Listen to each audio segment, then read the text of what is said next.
Creem, digam amém. Já é a hora da poderosa palavra de Deus, a mensagem viva do Evangelho de Jesus. E nessa noite temos a alegria de receber o pregador mais distante, amém? Mais distante, e com prata da casa, como divulgamos, pastor Alessandro Farias. Palmas ao Senhor. Deus te use pleno e poderosamente, querido. É uma honra, é um orgulho. Deus te dê graça. Aleluia. Irmão, eu tô radiante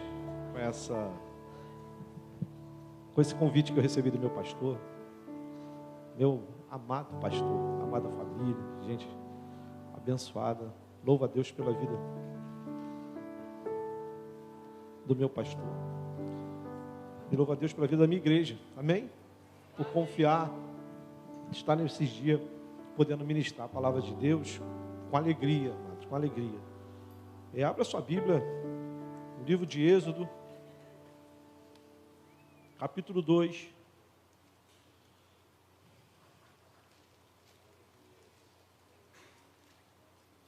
Verso 14, só a primeira parte, tá? O teclado fica aí.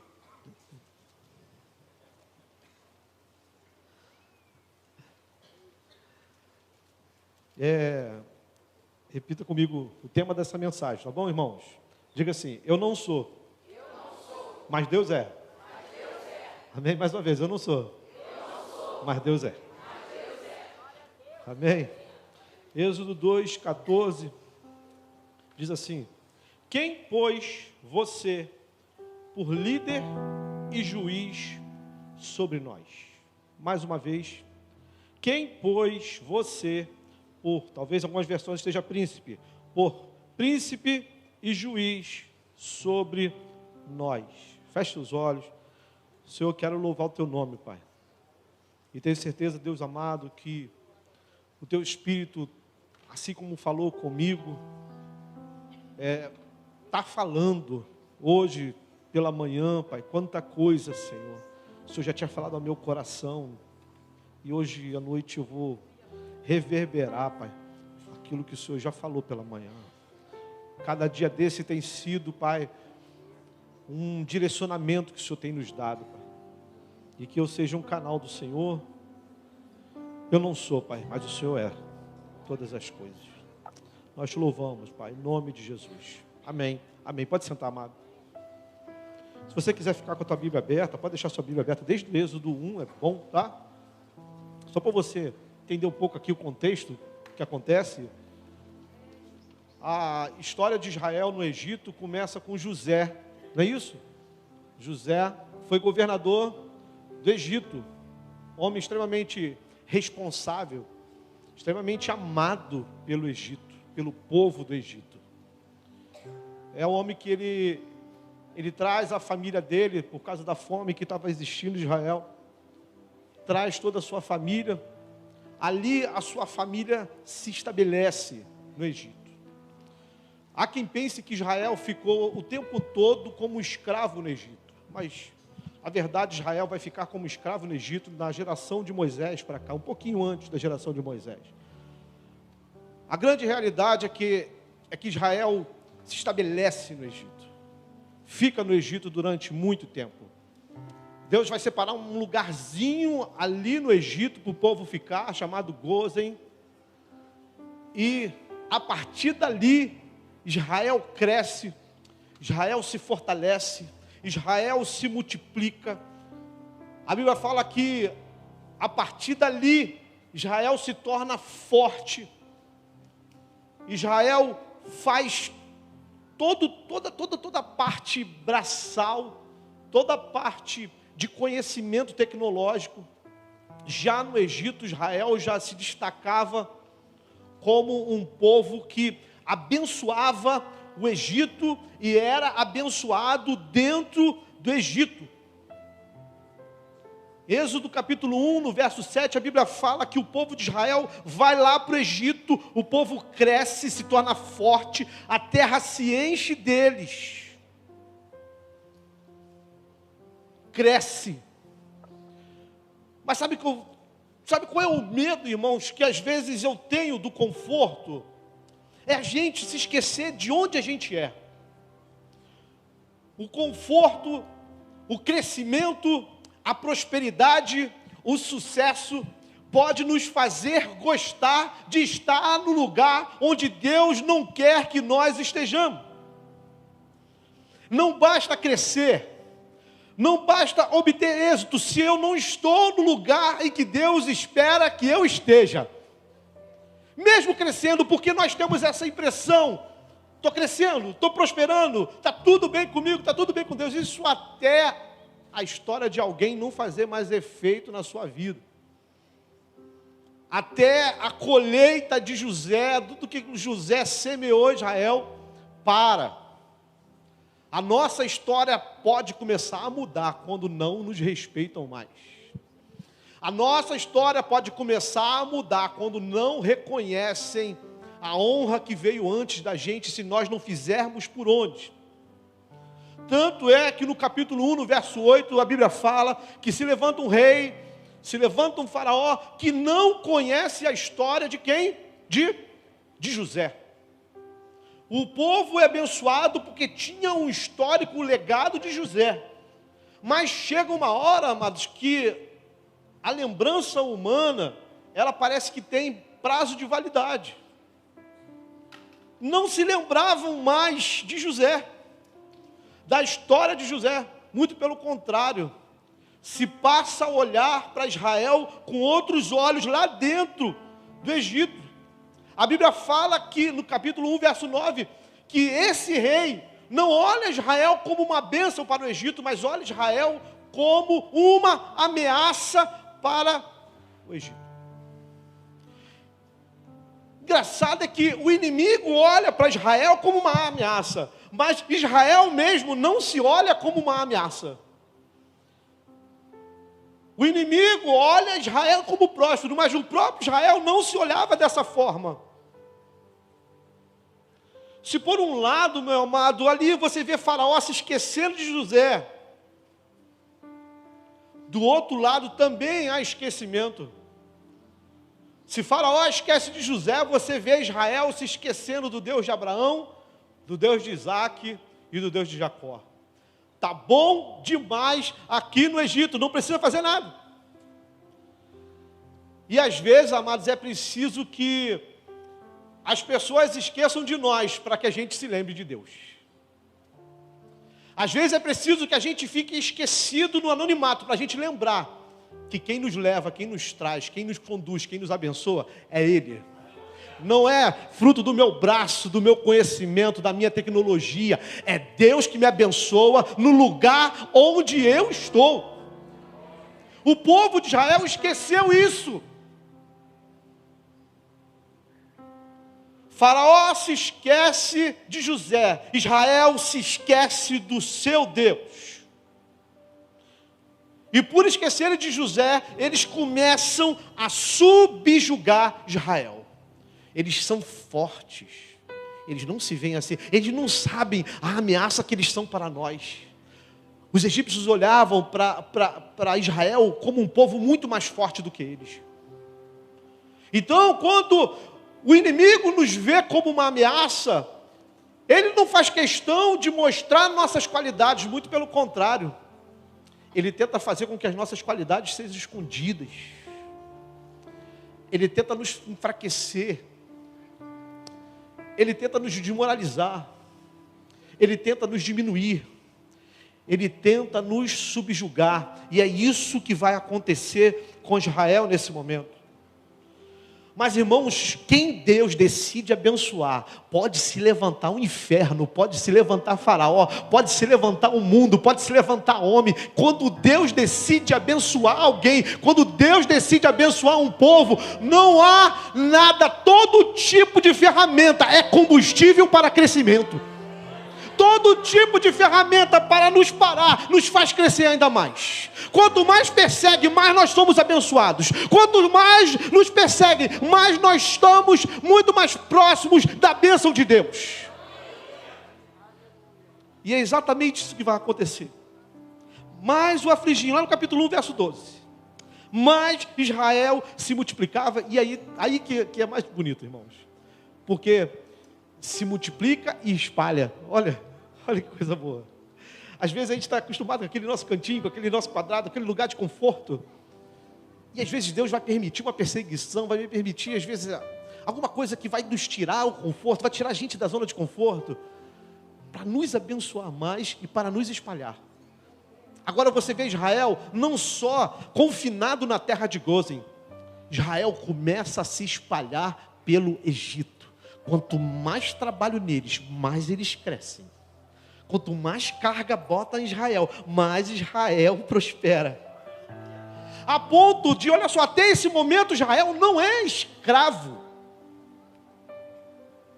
É a partir do versículo 13 que a Bíblia vai falar que a partir daí Israel será escravizado. Eles vão escravizar Israel. Aí aperta um pouco mais. Por quê? Porque eles vão querer matar os meninos. Os homens eram quem poderiam formar exército. Os homens é quem iriam para a guerra. Eram os homens que poderiam de alguma forma subjugar o Egito. Então vamos fazer o seguinte: não deixa nascer o que nos faz morrer. Não deixa nascer o que nos faz matar. Não deixa nascer o que pode fazer com que a gente acabe. Não nasça mais meninos no Egito. E eles vão dar ordem às parteiras exatamente para isso. Todo menino que vocês fizerem o parto, o que vocês fazem? Matem. Mas, amados, as parteiras, sábias da forma como elas eram, temendo o Deus de Israel, elas não fazem isso. Elas não matam. Isso vai chamar a atenção de Faraó, vai chamar a atenção daquele governo, vai falar para elas: por que vocês não mataram? Por que vocês não conseguem matar? Ah, mas as hebreias, elas são mulheres fortes, elas têm muita saúde. Quando a gente chega lá, elas já tiveram o seu filho. A gente não consegue chegar na hora. A Bíblia fala, meu amado, que essas mulheres parteiras, elas foram abençoadas por não matarem os meninos. A Bíblia fala que Deus constituiu família para essas mulheres. O fato de você obedecer a Deus e não obedecer a esse mundo traz família, traz graça, traz comunhão, traz bênção de Deus. Vale mais obedecer a Deus do que obedecer ao homem. Tem momentos na nossa vida, meu amado, e está chegando esse momento aqui no nosso meio, em que vai valer você obedecer a Deus do que você obedecer a leis de homens. Israel já está escravizado. A Bíblia fala que no capítulo 1, no verso 20, com toda essa perseguição, ainda mais o povo de Israel cresce. Você vai ver sucessão de crescimento de Israel. A cada intenção de matar, Deus vai lançando vida. A cada intenção de parar, Deus vai fazendo com que eles andem cada vez mais. Meu amado, deixa eu te falar uma coisa. Não é o que está tentando te parar. É quem te abençoa. É nele que você pode focar. É nele que você tem que focar. Não é o que tenta te destruir, não é o que tenta te matar, mas é aquele que te dá vida, é aquele que te faz caminhar, é nesse que você precisa focar. Para de focar naquilo que Deus não quer que você foque. Foca no Deus que está cuidando de você. Capítulo 1, verso 20, o povo cresce e se torna muito mais forte. Aí Faraó vai decretar uma ordem, não para os seus soldados, mas é para todo o povo. Todo o povo joga os meninos no Nilo. Dê ordem que se jogue todos esses meninos aí no Nilo. Irmãos, a Bíblia fala que no capítulo 2 vai nascer Moisés. Moisés nasce nesse contexto de morte de crianças, em que se ordenava que não era soldado para chegar e pegar a criança, era simplesmente o pai nasceu na minha casa um filho homem, eu tinha a obrigação de jogar o meu filho homem no rio Nilo, e deixar o rio Nilo me levar. Mas a Bíblia diz, meu amado, se você for ver no capítulo 2, eu estava comentando isso com a Cleide, eu estava meditando, olha que coisa linda.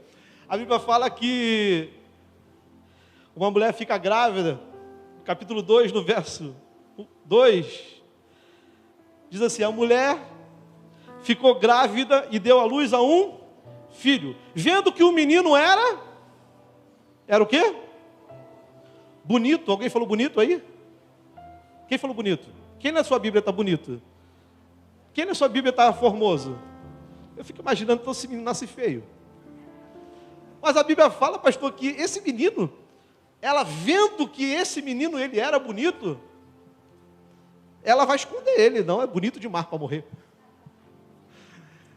E a Bíblia fala que ela esconde Moisés durante quanto tempo, irmãos? 3 meses. Só que chega o tempo em que não dá mais para esconder a promessa, né? Não dá mais para esconder Moisés. Tem o choro da criança, tem o crescimento natural da criança. E quando se falava em cidade, quando se vivia em cidade, irmão, a gente imagina a cidade como a nossa. Não, irmão, cidade era como se fosse uma vila, igual a gente, assim, não era coisa tão grande. Então se sabia muito rápido as coisas que aconteciam. Naquela época, a fofoca já rolava rápido, muito rápido, e Moisés vai aprender com isso. Mas a Bíblia diz que esse menino nasce, essa mãe esconde, mas chega uma hora que essa mãe, o que ela vai fazer com esse filho? Irmãos, a Bíblia fala que essa mãe pega essa criança, prepara, né, um Moisés, que a gente chama de um Moisés, aquele barquinho, né, de junco, coloca betume, prepara, coloca aquela criança. E a Bíblia diz que ela não coloca no Nilo. Às vezes a gente fica imaginando que ele está no Nilo, vai rolando pela água. E não foi isso que aconteceu. Ela aproveitou que ficavam bambus perto do Nilo, ali na beira, e era comum ter bambu. Ela, estrategicamente, ela coloca a criança ali entre os bambus, exatamente para não passar aquela corrente de água. E ela fica presa ali pelos bambus mesmo.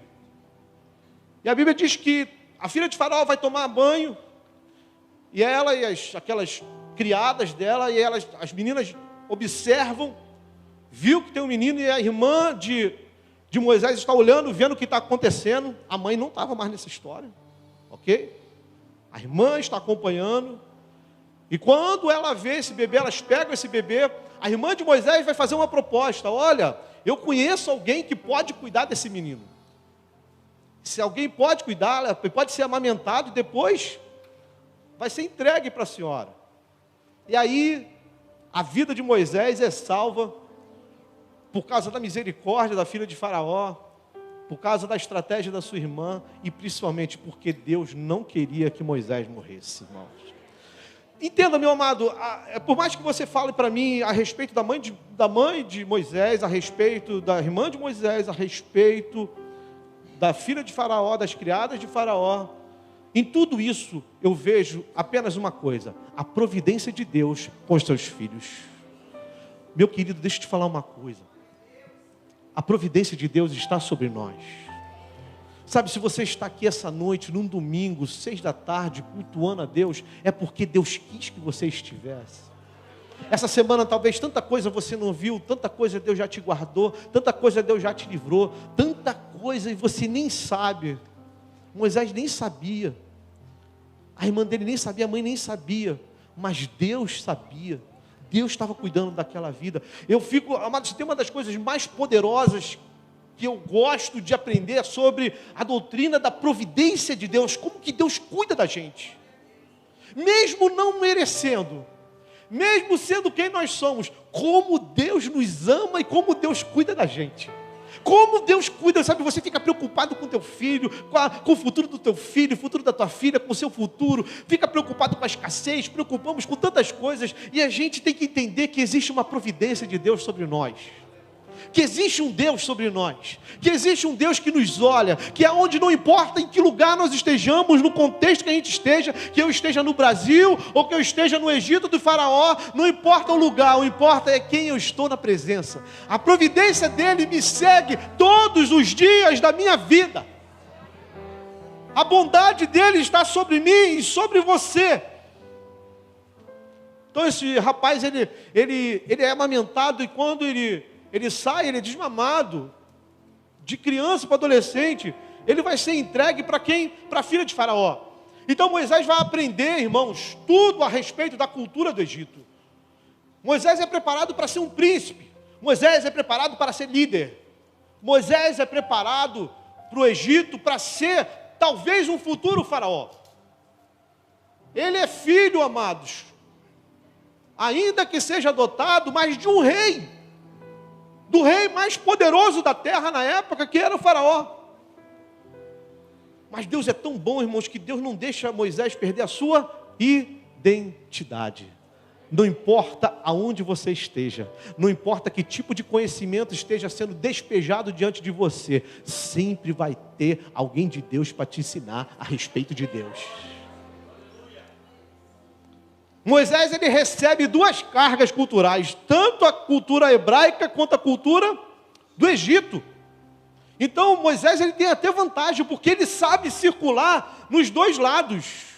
Eu lembro até da história de Paulo, porque Paulo era mais ou menos assim também, sabia circular no meio judeu, no meio grego. Então Moisés aprende muita coisa. Mas, irmãos, eu fico pensando, irmãos, quem gosta de estudar aqui? Eu gosto de estudar. Quem gosta de ler? Sabe, todo conhecimento que a gente adquire secularmente, tudo que você pode conquistar secularmente, diante de Deus, diante do Evangelho, diante da providência, diante da missão que Deus nos dá, não é nada. Não estou falando para você deixar de estudar, você deixar de se preparar, de fazer, de ter cultura, tudo isso. Mas, irmãos, as coisas com Deus, aquilo que Deus tem para a gente, aquilo que Deus nos faz caminhar, você vai ver que tudo aquilo que você acumulou na sua vida, diante daquilo que Deus te propõe, não vai valer nada. Isso a gente vai ver um pouquinho mais ali na frente da vida de Moisés.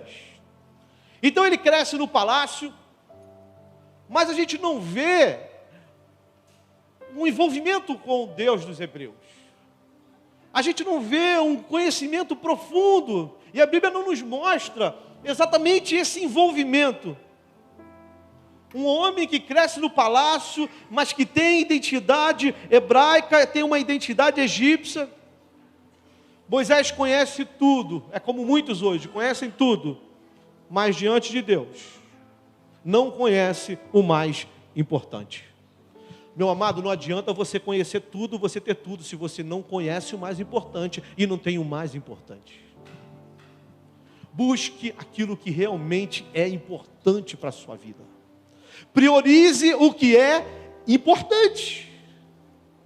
E o que é importante para você, o que é importante para mim? Alguns vão falar a minha família, outros vão dizer o meu trabalho, outros vão dizer a minha igreja, outros vão dizer meu ministério. Amados, Deus é o mais importante na nossa vida. Muitos têm dado, amado, colocado ali, né, a carroça na frente dos bois, porque não têm estabelecido a importância de Deus nas suas vidas. Muitos olham para Deus exatamente para a hora da emergência, para a hora da dificuldade, para a hora que as coisas apertam, para a hora que a doença chega, para a hora que o desemprego bate a porta. Nessa hora nós procuramos a Deus. Amados, Deus quer ser amigo da gente.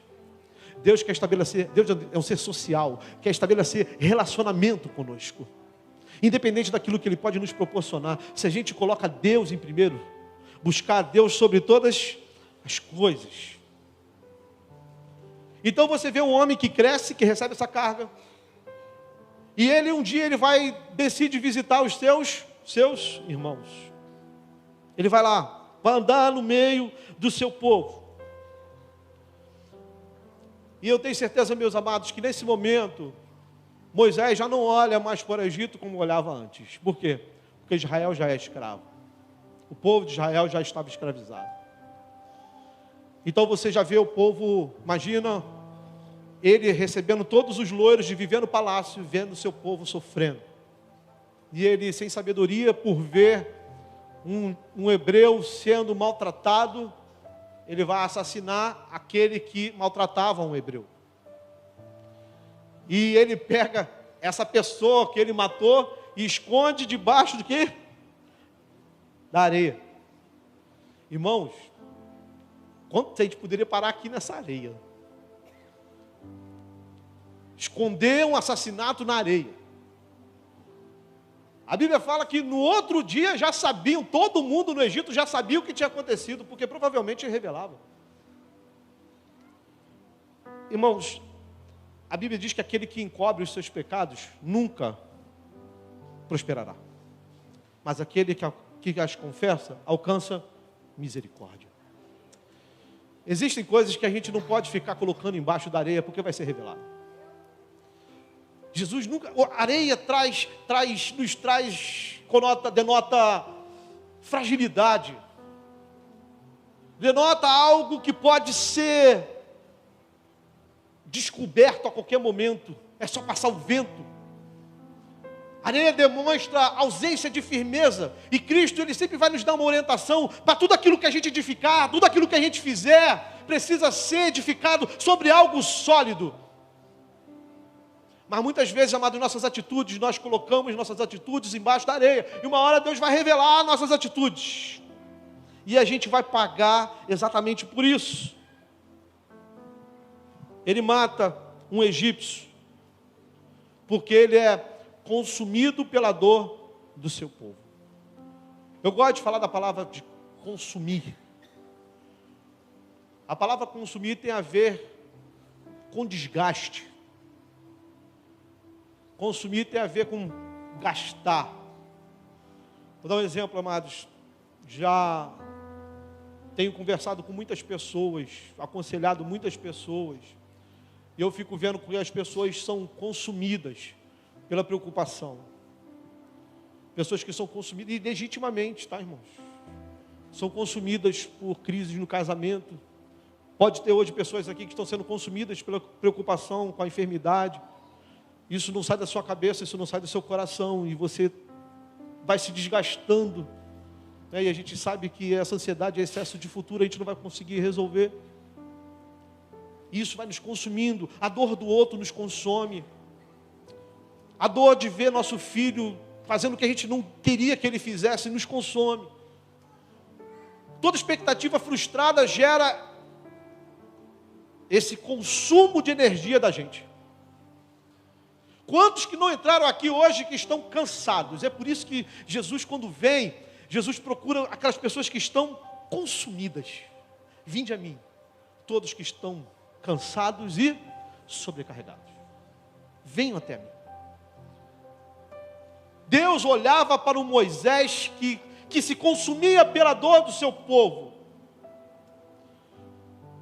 E toma atitudes precipitadas, porque quando não tem Deus no negócio, a gente age baseado no que a gente, né? No nosso instinto, não é baseado na vontade de Deus, e a gente acaba fazendo besteira, e é o que Moisés vai fazer aqui. No outro dia, irmãos, no outro dia do assassinato, tinha escondido o corpo lá. A gente chega nessa parte que eu li para você aqui. Ele vê seus irmãos brigando. Isso acontece muito. Vê seus irmãos brigando. Chega, tenta apartar essa briga, ele tenta apaziguar uma briga. Aí ele recebe uma palavra, irmão. Tem palavra que vem do inferno para a gente, sabe? Quem é você para falar alguma coisa comigo? Quem já ouviu isso? Quem é você? Dois irmãos brigando. Chega o terceiro e fala, vamos parar com isso. Quem é você? Você matou uma pessoa ontem. Você não tem autoridade. Vai mexer com duas coisas ali em Moisés, que vai tocar profundamente o coração de Moisés. A sua autoridade e a sua liderança. Quem te colocou como líder sobre nós?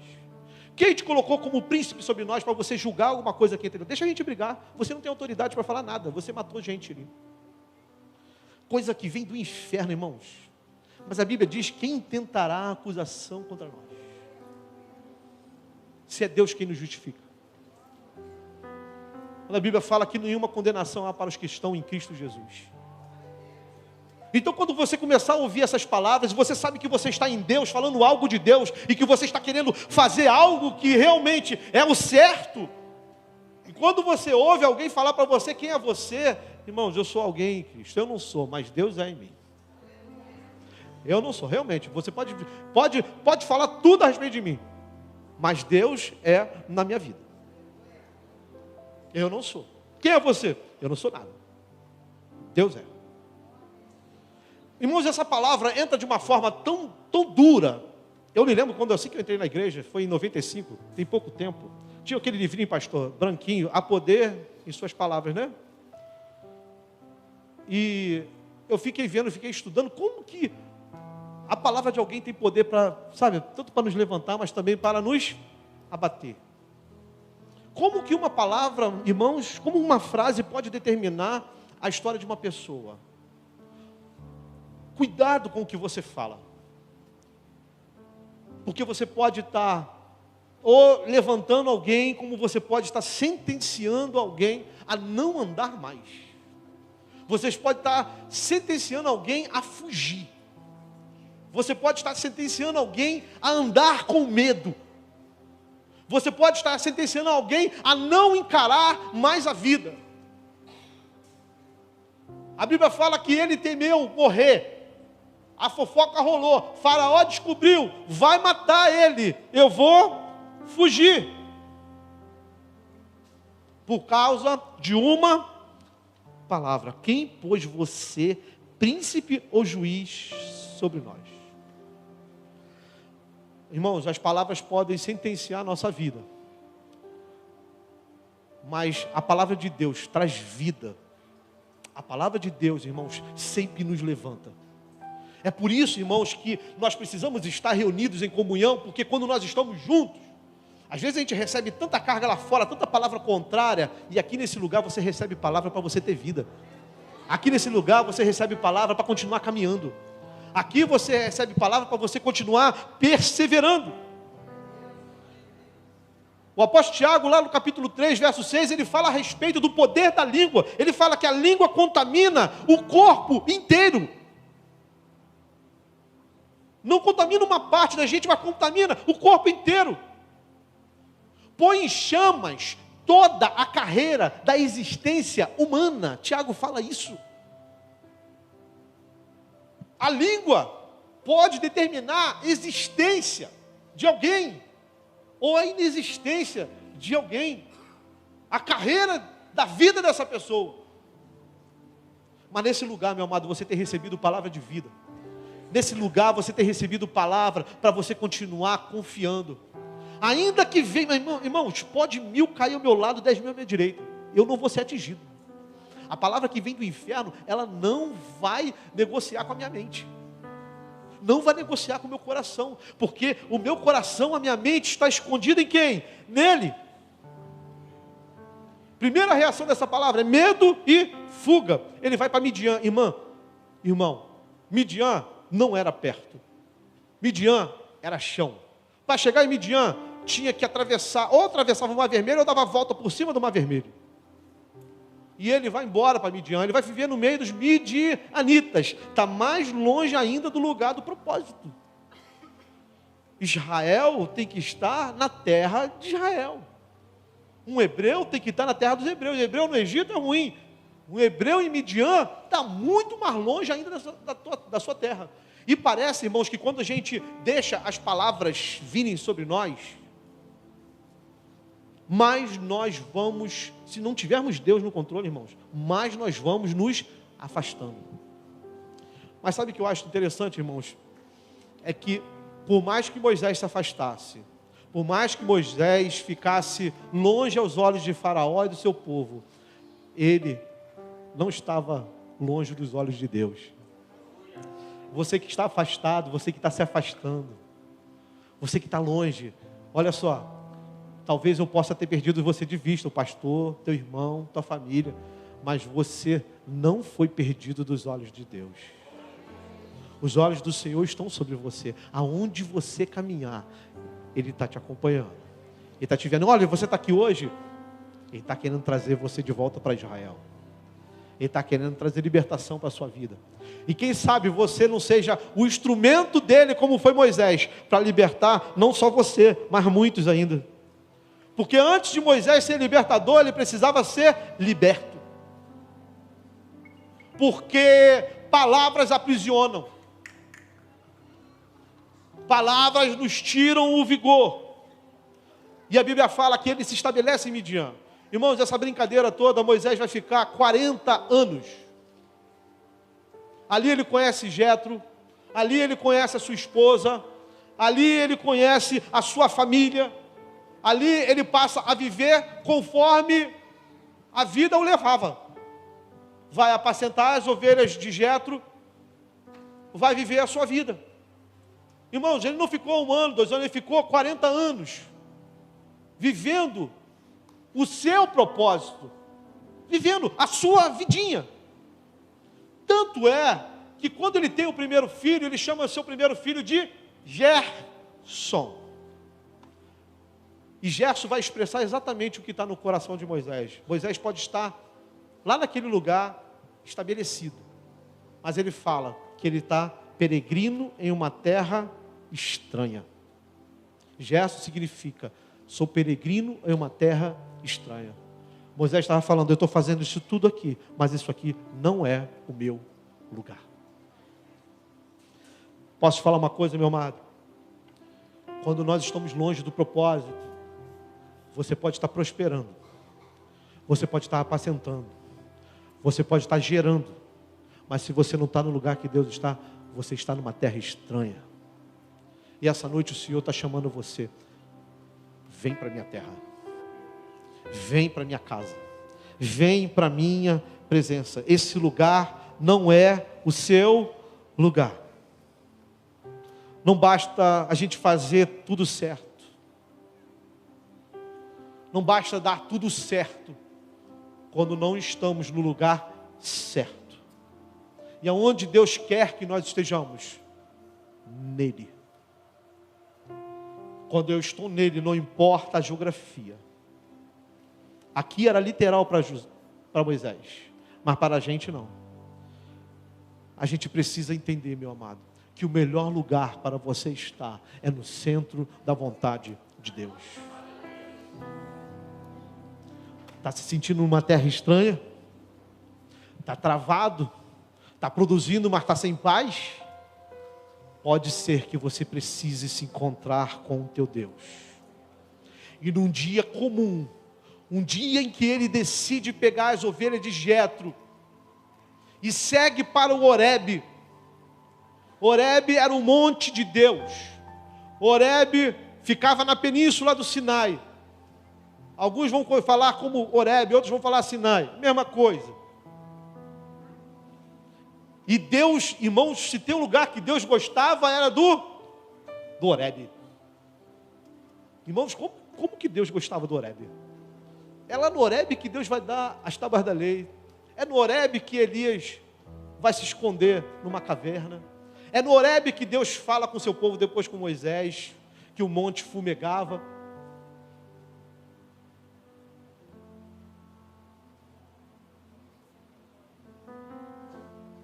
Perdão, irmão, acho que é no Monte Carmelo que é onde o monte fumegava.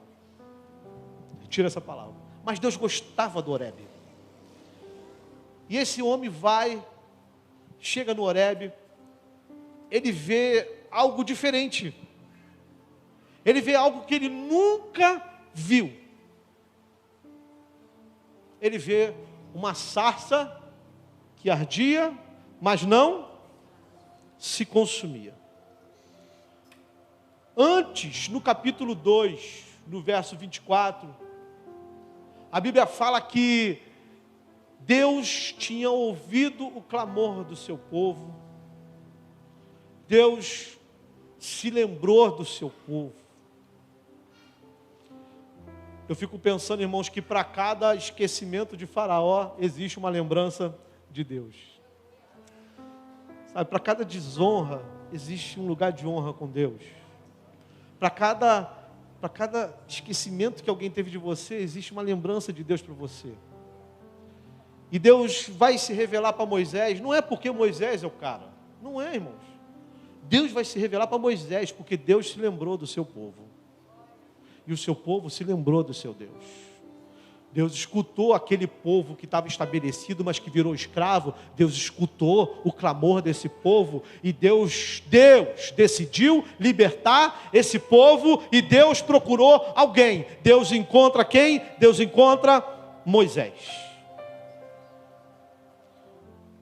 E é nesse lugar tremendo que Moisés vai falar com Deus. Lá no capítulo 3, verso 3, a Bíblia diz que quando ele olha para a sarça, ele falou assim, vou ver o que é isso, o que é isso? Moisés é movido pela curiosidade. Vou lá para ver essa grande maravilha. Que coisa linda, o festival que está acontecendo ali de luzes ali.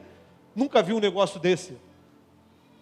E ele olha, mas ele não consegue enxergar Deus ali. Ele só vê uma árvore queimando, mas que não se consumia.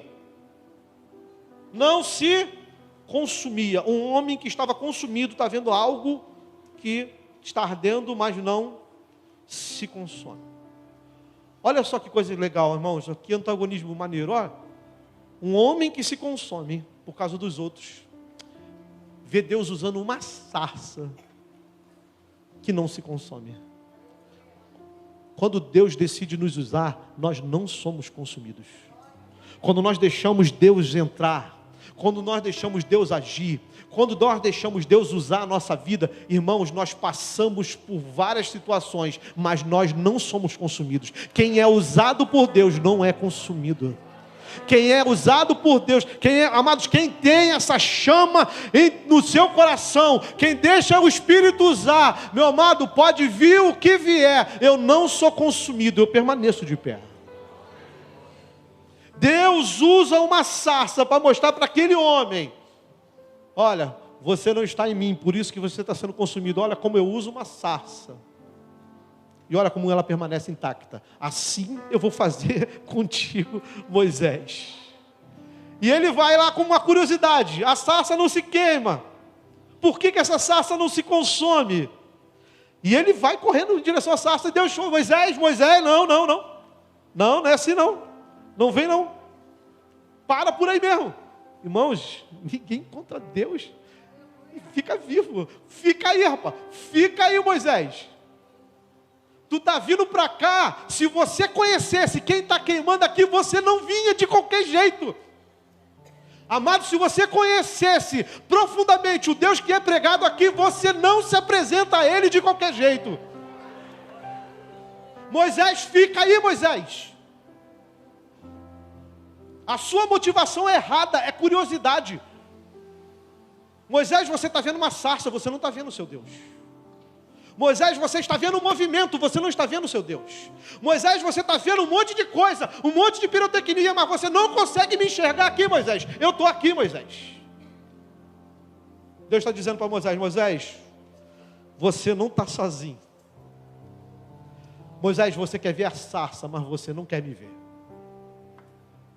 Moisés, você quer ver o milagre, mas você não quer me ver. Moisés, você quer ver o fogo, mas você não consegue me enxergar. Como você quer o fogo se você não consegue me enxergar? Moisés, você quer ver os sinais, mas você não me enxerga através dos sinais. Meu amado, nós vivemos um tempo em que nós buscamos sinais, em que nós buscamos milagres, em que nós buscamos tantas coisas, mas não conseguimos enxergar Deus. Deus quer se revelar, amados.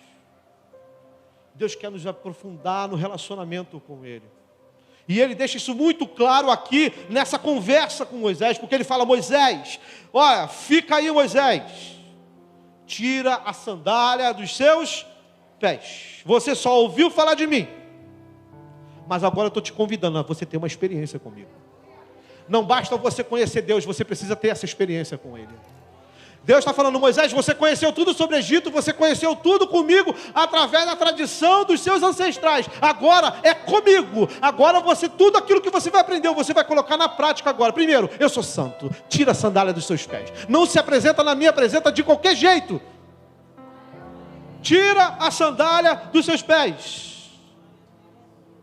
Irmãos, para você entrar na casa de um judeu, primeiro ele tem que autorizar a sua entrada.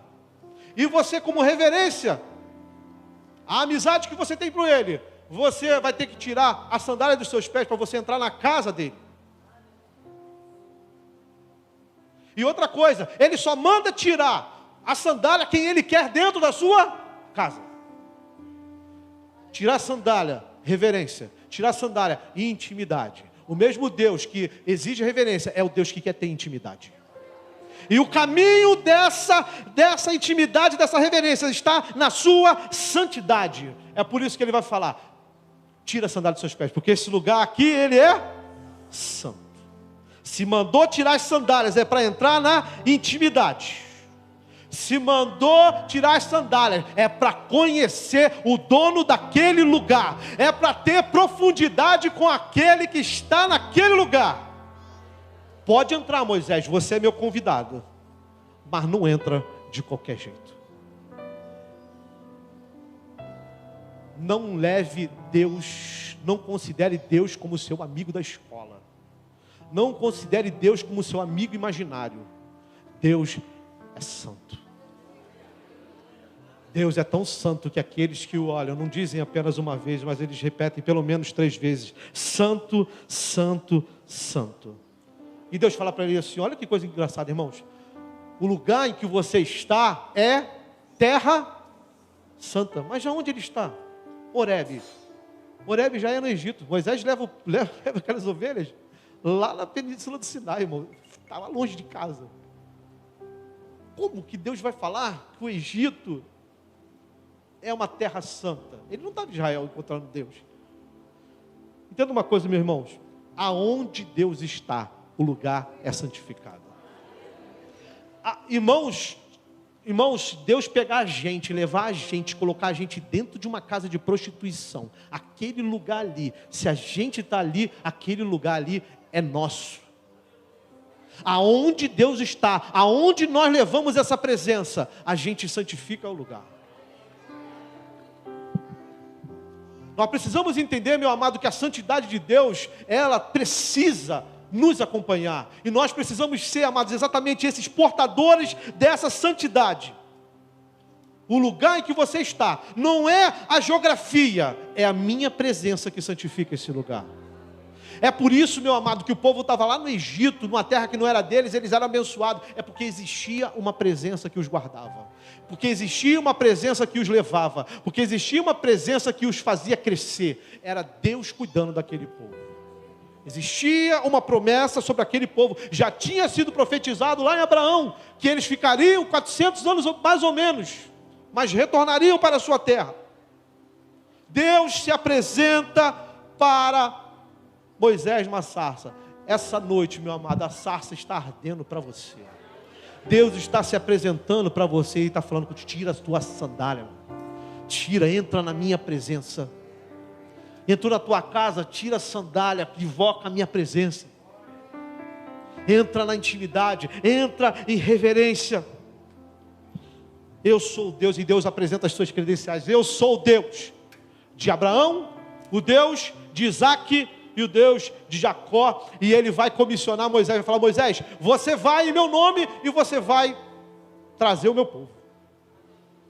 Você vai libertar o meu povo. Já terminando, irmãos. Deus se apresenta. Aí vem Moisés com as suas credenciais. Quem sou eu? Quem sou eu? Capítulo 3, verso 11. Quem sou eu? Para ir até Faraó, tirar do Egito os filhos de Israel. Está entendendo, irmãos? Aquele que recebeu aquela palavra de afronta, ele continua tendo o mesmo pensamento, sabe? Aquilo que a gente pensa, o que a gente é. Não, falaram que eu não sou líder, falaram que eu não sou isso, falaram que eu não sou aquilo. Irmãos, mais uma vez, não viva do que falaram a seu respeito, viva do que Deus diz a seu respeito. Viva daquilo que, sabe, tem tanta gente que trouxe trauma de infância, que não consegue, às vezes não consegue romper algumas coisas. Mas se você recebeu alguma palavra lá atrás que te travou, em nome de Jesus, essa noite, diante da sarça, Deus está falando, pode apresentar todas as suas razões. A Bíblia diz que, quando Moisés traz essa objeção para Deus: quem sou eu para ir até Faraó? Irmãos, Deus só dá uma resposta para ele: eu estarei com você.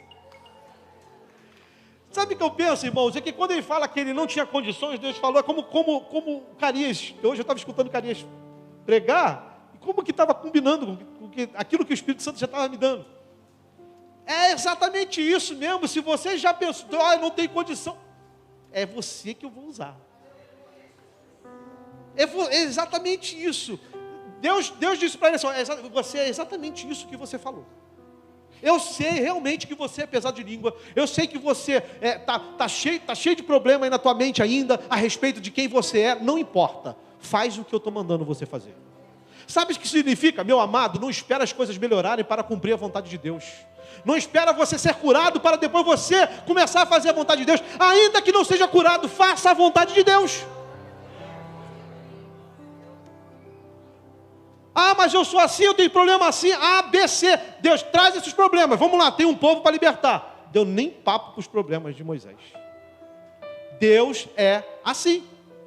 Quantos de nós, irmãos, eu tenho 30 anos de evangelho, existem questões que não foram resolvidas mais na minha vida. Eu vou parar, porque não foram resolvidas, porque algumas curas não aconteceram, porque algumas coisas não foram conquistadas, porque alguns traumas ainda permanecem ainda na minha mente. Não, meu amado, independente, eu prossigo para o alvo. Eu continuo, não importa, meu irmão, não importa o que eu esteja vivendo, não importa o que eu pense a respeito de mim, o que importa é que Ele está dizendo: eu te ajudarei. Eu estou contigo. Irmãos, a frase de Deus fecha: eu estarei com você. Ah, você é isso tudo, eu sei que você é, mas eu estarei com você. Quem vai libertar sou eu. Quem vai curar sou eu. Quem vai agir sou eu. Quem vai curar sou eu. Esse é o Deus que nós servimos, amado. Fica de pé nesse momento em nome de Jesus. Moisés, tu não é nada disso mesmo, mas eu sou.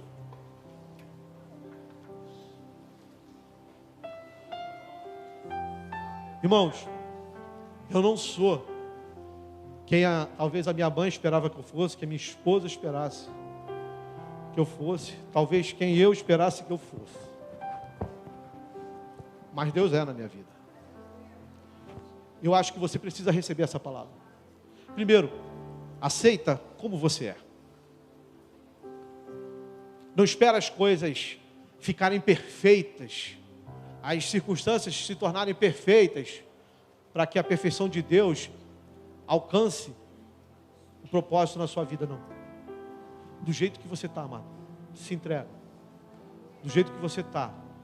Deixa que na caminhada Ele vai consertando. E se Ele não quiser consertar, isso é coisa dEle. O que Ele quer é disponibilidade. O que Ele quer é fé. O que Ele quer é obediência. Eu vou em nome de quem? Eu preciso falar. Quem é? Quem é esse Deus? E Deus já tinha se revelado para Abraão, irmão, como o Yahweh.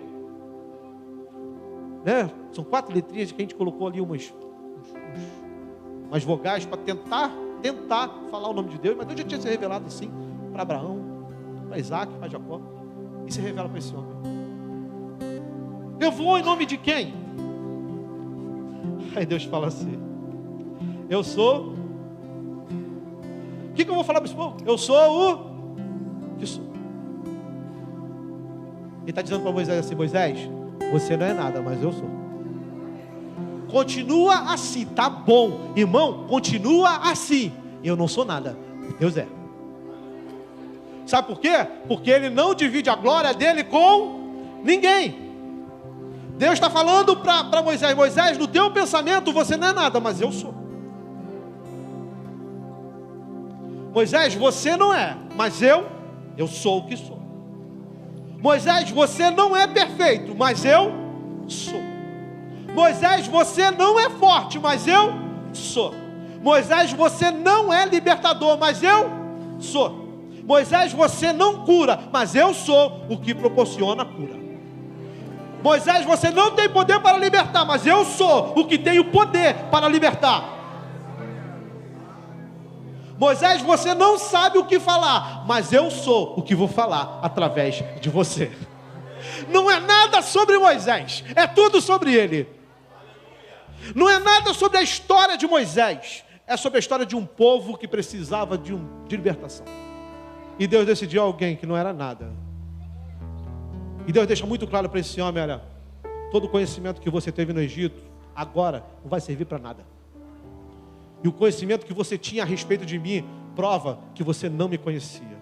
Mas quando você passou aqui pela sarça, viu quem eu sou, você provou da minha santidade, você vai ver milagres, você vai ver sinais, você vai crescer, você vai liderar um povo. Você terá dificuldades, mas você vai levar esse povo para a terra que eu prometi. Moisés, você não guerreia, você não é guerreiro, mas eu sou o que adestro as suas mãos para a batalha. Eu quero que você feche os seus olhos agora, meu amado, em nome de Jesus. Nós vamos reverenciar o grande eu sou. Ele é o que é. Eu sou. Serei o que serei na sua vida, como falou aqui o pastor Delcides. Tu não é, mas eu sou. Tu não é nada, mas eu sou tudo.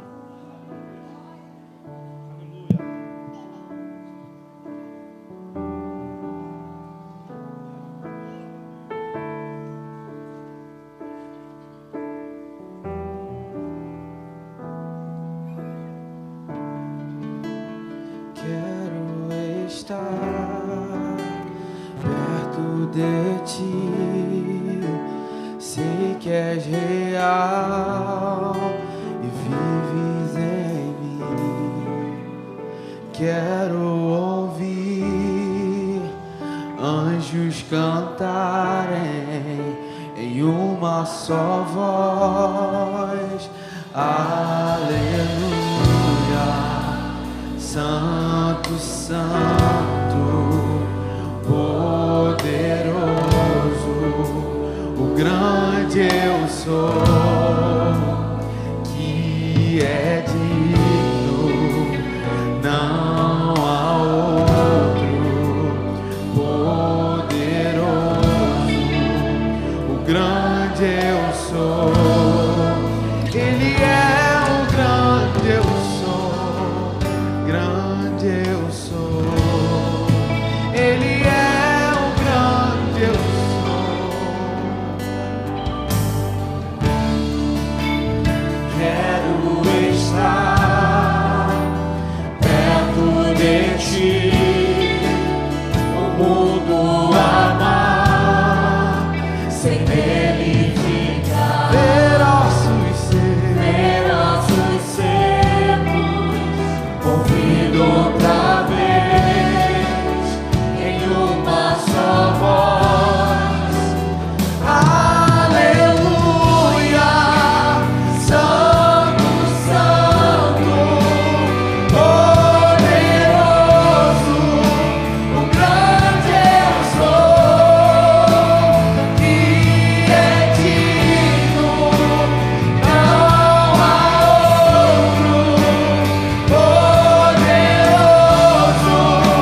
o grande eu sou.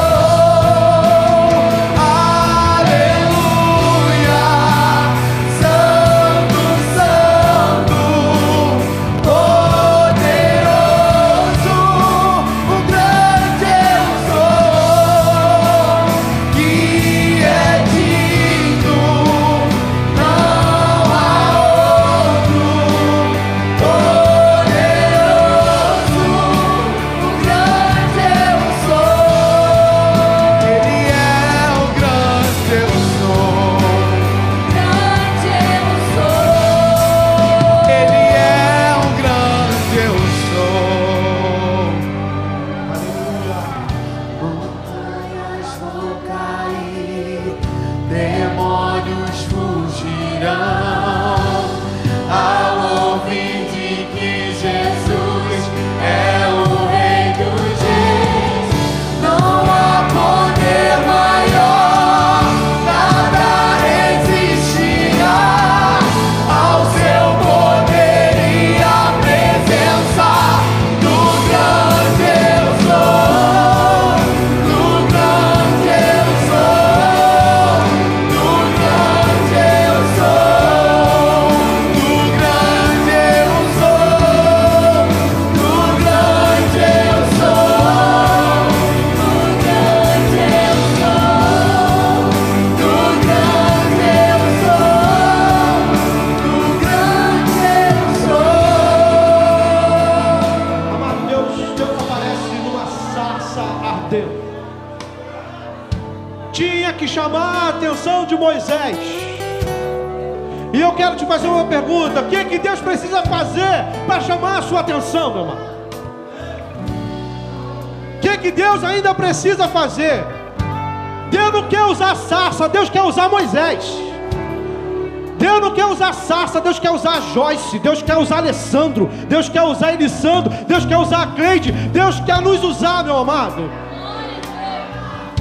O que Ele precisa fazer para nos chamar a atenção? Esse fogo pode arder em você. Essa noite eu quero te propor uma troca.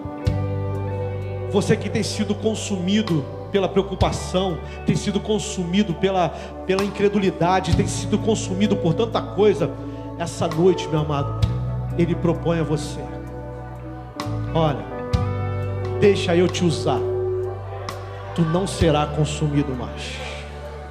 Deixa eu te usar. Quando eu uso, eu não consumo. As pessoas nos usam, nos consomem. Deus nos usa, nos renova. Deixa esse fogo arder em você. Seja como essa sarça, simples. Deus está querendo falar para eles: Moisés, volta à simplicidade como essa sarça. Tudo que você aprendeu lá no Egito não vale nada. Agora é comigo. É no deserto que você vai aprender. Mas é no deserto que você vai ter maná. É no deserto que você vai ter suprimento. É no deserto que você vai ter minha presença. É no deserto que você vai ter uma nuvem. É no deserto que você tem uma coluna de fogo. É no deserto que você vai ter carne. É no deserto que você não vai faltar a minha presença. Vamos trocar, amado, aquilo que nos consome por aquele que não nos consome, mas que nos queima. Eu quero fazer um convite. Vem aqui à frente, amado. Vem aqui à frente que eu quero orar pela sua vida. Vem aqui à frente. Vem aqui à frente. Senhor, eu preciso me queimar. Eu preciso queimar. Eu preciso. Muita coisa tem me consumido. Eu não tenho buscado a presença de Deus. Eu tenho feito muita coisa legitimamente. Feito tanta coisa, mas eu estou longe do propósito de Deus. Vem aqui à frente, deixa queimar. Deixa queimar. Não vai te consumir, muito pelo contrário. Isso, vem aqui à frente em nome de Jesus.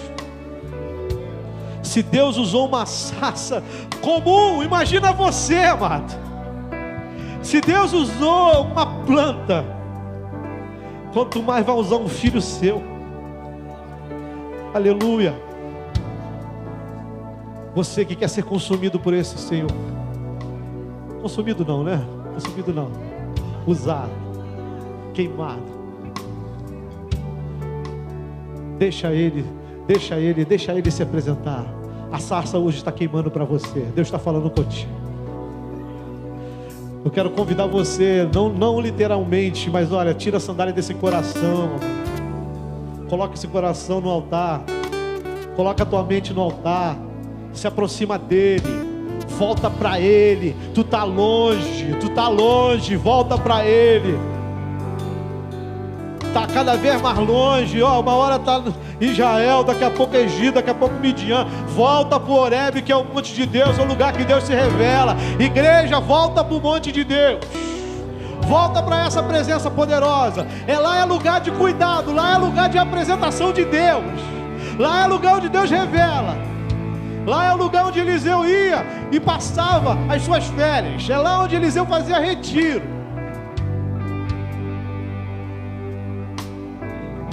Aleluia. Deus te ama. O Senhor te ama. Senhor, em nome de Jesus, os teus filhos estão aqui à frente, Pai. Querem, Pai, que essa chama queime os seus corações, ó Pai.